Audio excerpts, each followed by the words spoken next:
जानते हैं भारत अमेरिका से आगे है, ईवीएम का इस्तेमाल करता है, विंडो का इस्तेमाल करता है, किस तरह से कोविड वैक्सीन सबको मिले। ओ आपने तो उसे बीजेपी की वैक्सीन कहा था ना, लेकिन वो भारत में सब कुछ हो रहा था, ऑनलाइन हो रहा था, वो अमेरिका नहीं कर पाया था, भारत ने किया था। और आप शायद वो दौर भूल गए हैं जब कांग्रेस का दौर था, जब बैलेट बॉक्सेस होते थे, बूथ कैप्चरिंग होती थी। आप इतिहास भूल गए। पता नहीं आपकी उम्र कितनी है, मुझे 16 साल से ज्यादा नजर नहीं आ रही, क्योंकि आप वो दौर भूल चुके हैं। सवाल आज यही उठता है कि आपको हर चीज, आपकी लड़ाई ईवीएम से कतई नहीं है।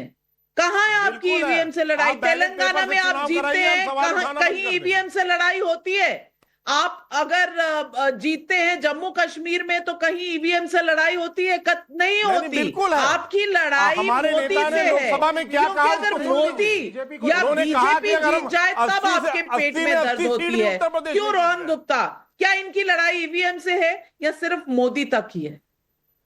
देखिए नविका जी, जब हरियाणा के जिस दिन चुनाव के परिणाम आए, सुबह 9:30 बजे तक ना ईवीएम खतरे में था, ना लोकतंत्र खतरे में था। जैसे ही 10:30 हो गए, ईवीएम खतरे में आ गया, लोकतंत्र खतरे में आ गया, इलेक्शन कमीशन खतरे में आ गया। अरे इस प्रकार की बेतुकी बातें करके एक पारदर्शी प्रक्रिया है, हमको हमारे लोकतंत्र के लिए नाज होना चाहिए कि जिस प्रकार की प्रक्रिया भारत ने सेट की है पूरे विश्व में एक मिसाल के तौर पे कि इतना बड़ा चुनाव इतनी पारदर्शी तरीके से हो रहा है, उसकी जगह पे ये लोग अपनी हाथ पे सवाल उठा रहे, ये जनता के ऊपर सवाल उठाते, जहां पे भी ये लोग हारते हैं नविका जी, ये जनता पे सवाल खड़े कर देते हैं, और इसीलिए इनकी विश्वसनीयता खत्म हो चुकी है। कब तक आप सवाल उठाएंगे? अरे एक्सेप्ट करिए, अपनी गलतियां मानिए। हरियाणा में क्यों हारे, जो इनकी मानसिकता है। नविका जी, मैं इनके बीच में नहीं बोला था, इनको आप चुप करवाएंगी तो मेरी बात में रख दूं प्लीज। नविका जी, यहाँ पे जो हम डिबेट कर रहे हैं, आज फायर टेंडर्स की जरूरत है, मैं क्या कर सकती हूँ रोहन गुप्ता जी, मेरी भी तो मजबूरी समझिए। देखिए, इनको चाइनीज पटाखे दे दीजिए, क्योंकि इनको चाइना से प्यार है, इनको चाइनीज पटाखे चाहिए। झूला झूलिए, मैं आपके बीच में नहीं बोला विवेक जी, मेरी बात को खत्म करने दी जाए। आपका दर्द समझ पा सकता हूं मैं, आप सब बहुत दर्द मैं समझता हूं। और जब चाइना अंदर घुसता है तो कहते हैं ना कोई आया है ना कोई गया है। आज आपको रोना पड़ेगा, आपको विलाप करना पड़ेगा, आपने सोचा था नहीं हुआ। आप सबको समझना पड़ेगा कि विश्व की राजनीति क्या चाहती है, विश्व की जनता क्या चाहती है। वो चाहते हैं कि जो सही को सही बोले, गलत को गलत बोले, दोगलापंथी नहीं चल सकती है। अगर बांग्लादेश में अगर हिंदुओं के खिलाफ कुछ होता है, आपके नेता को बोलना पड़ेगा, आपका नेता चुप नहीं रह सकता है। बांग्लादेश के हिंदुओं पे नहीं बोल के आप सोचेंगे कि उत्तर प्रदेश की राजनीति होगी, नहीं होगी। जुड़ेंगे तो जीतेंगे, जुड़ेंगे तब जब हिंदुओं को भी जोड़ेंगे, सबको जोड़ेंगे। तुष्टीकरण की राजनीति से नहीं जीतेंगे, 4 सीटें हारेंगे। आज मैं तस्वीरें भेजना चाहती हूँ प्रेसिडेंट ट्रंप के ऑफिसेस को कि कितना मेल्टडाउन हो रहा है यहाँ भारत में राजनेताओं का। जितना शायद अमेरिका में नहीं हो रहा, उतना तो भारत में हो रहा है। लेकिन पब्लिक के सवाल बहुत आ रहे हैं। निरंजन जोशी का राजकोट गुजरात से सवाल है, अमेरिका में ट्रंप की जीत से इंडिया गठबंधन को ईर्ष्या क्यों हो रही है? तहसीन भाई बता दीजिए, क्यों हो रही? किसी को कोई ईर्ष्या नहीं हो रही। बहुत महत्वपूर्ण सवाल है। जब भारत और पाकिस्तान के बीच में पुलवामा के बाद टेंशन बढ़ा था, सर्जिकल स्ट्राइक्स के पहले, राष्ट्रपति ट्रंप ने कोशिश की थी कि उसमें इंटरफेयर करे। ये भारत के इंटरेस्ट के खिलाफ है। दूसरी चीज, जो उन्होंने तालिबान के साथ डील की जिससे अमेरिका ने पुल आउट किया, उससे भारत को नुकसान हुआ है। तीसरी चीज, मैं दोबारा से रिपीट कर रहा हूं, ईरान के मामले में उन्होंने इजराइल को एनकरेज किया है ईरान पे स्ट्राइक्स करने के लिए। वेस्ट एशिया अगर डिस्टेबलाइज होगा, भारत इनस्टेबल होगा। और चौथी चीज, बांग्लादेश पर कोई जवाब नहीं दे रहा है। बांग्लादेश को अमेरिका ने डिस्टेबलाइज किया, वो हमारा सबसे करीबी दोस्त था और हमारा एलाई था। शेख हसीना आज भी भारत के अंदर है। दीज आर फंडामेंटल क्वेश्चंस जिसका जवाब भारत के पास है नहीं। तहसीन भाई, मैं एक बात कह दूं आपसे, एक बात आपसे कहना चाहती हूँ। जो बांग्लादेश में हिंदुओं के साथ हो रहा था ना, उस पर डोनाल्ड ट्रंप ने कहा, आपके इंडिया अलायंस के नेताओं ने कुछ भी नहीं कहा, क्योंकि आपको अपने मुस्लिम वोट्स के खिसकने का हमेशा एक डर बना रहता है। तो इसलिए आप कल भी नहीं तो हिंदुओं पर ना अखिलेश यादव ने कुछ कहा, ना राहुल गांधी ने कुछ कहा। लेकिन पब्लिक और भी सवाल पूछ रही है। वेंकटेश श्रीनिवास का यूट्यूब पर सवाल है, विवेक श्रीवास्तव को हमेशा गिलास आधा भरा ही क्यों दिखाई देता है?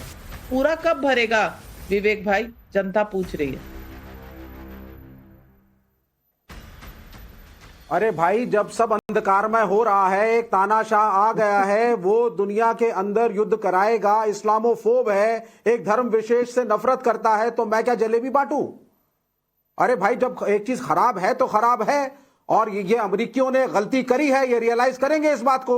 और ये बैठे हुए अभी वो सौरभ भाई जो शुक्ला जी है, वो ज्ञान दे रहे थे कि बहुत बढ़िया इंडिया के लिए सारे वीजा खत्म करेंगे आईटी प्रोफेशनल्स के। जनता ने चुना उन्हें, कह रहा है। तानाशाह कहां से हो गया? कह रहा है जनता ने चुना जनता है, ने तो बहुत वोट डालकर चुना है। हम तो कह रहे हैं गलती करी हो गया है विवेक श्रीवास्तव जी? तानाशाह और जनता के चुने हुए रिप्रेजेंटेटिव का फर्क पता है आपको? ये चाइना की बात नहीं हो रही। अमेरिका में जनता ने चुना है ट्रंप को। ये नहीं, बटेंगे तो कटेंगे, ये ट्रंप ने किया अमेरिका में, डर दिखाया है। ये योगी से लेसन लेकर के ट्रंप ने बटेंगे तो कटेंगे अमेरिका में करवाया है। यहां से भी ज्ञान सुन लीजिए विवेक भाई, आप सुनिए। आपको पता है मिशिगन जैसे जो स्टेट था, वहां पर मुस्लिम वोटर्स ने डोनाल्ड ट्रंप को ओवरवेलमिंगली वोट किया है। आप यहां पर अपना ज्ञान दिए जा रहे हैं। आप सुन लीजिए, मुझे बताइए वीजा रूल्स क्या होने जा रहे हैं? जमीनी ज्ञान सुनिए, जमीनी ज्ञान सुनिए, आपका ज्ञान सुन लिया। लोग देखिए, और मैं बता दूं आपको, मुझे इंडियन वीजा पे भाषण दीजिए, मैं चुप बैठूंगा आधे घंटे। देख लीजिएगा, आप देख लीजिएगा, थोड़ा सा ठंडा होके बात करिए, क्योंकि आप जो है भड़क जाते हैं। आप बिना तथ्यों 1.0 में क्या किया था सर? तथ्यों, अरे 1.0 में क्या किया था सर? आप 1.0 में H1B वीजा के रेट्स और डॉलर कितने बढ़ाए थे मेरे लोगों के लिए? ज्यादा विवेक से काम लीजिए, थोड़ा विवेक से काम बता रहा हूं, वो हिंदुस्तानी मैन पावर के खिलाफ का प्रेसिडेंट है। जो है इस बार भारत के लिए अच्छा रहेगा, और भारतीयों के लिए जो है एक वो अलग दिशा होगी। नहीं रहेगा, नहीं रहेगा। बाकी देखिए, जब वो इलेक्शन कैंपेन में कह रहा है अमेरिकन फर्स्ट, हम लोग दोबारा डिबेट जब वो इलेक्शन कैंपेन में कह रहा है अमेरिकन फर्स्ट, जमीनी बात तो हम कहां से आ गए? जमीनी बात सुनिए, और मैं आपको बता रहा हूं, बिल्कुल करेंगे, और आप गलत साबित होंगे। विवेक श्रीवास्तव जी, आपको लग रहा था कि वो वहां अमेरिका में इंडियन फर्स्ट कहेगा? आप भी कैसी बेतुकी सी बातें करते हैं? आप किस दुनिया में रह रहे हैं नहीं समझ में नहीं आ रहा। लेकिन जनता के कुछ और सवाल है।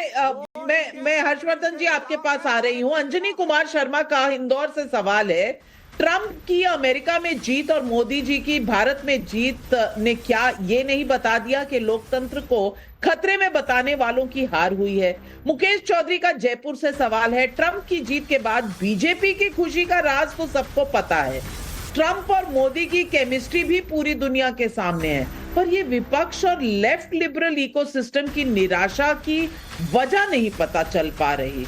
बड़ा मुकेश चौधरी ने नपा तुला सवाल पूछा है। मंजू बैनर्जी भी पूछ रही हैं, बैलेट पेपर पर बात तो तब शुरू हो सकती है जब बैलेट बॉक्स पर कब्जा ना हो। क्या गारंटी है कि ये विपक्षी नेता इस पर भी सवाल नहीं उठाएंगे?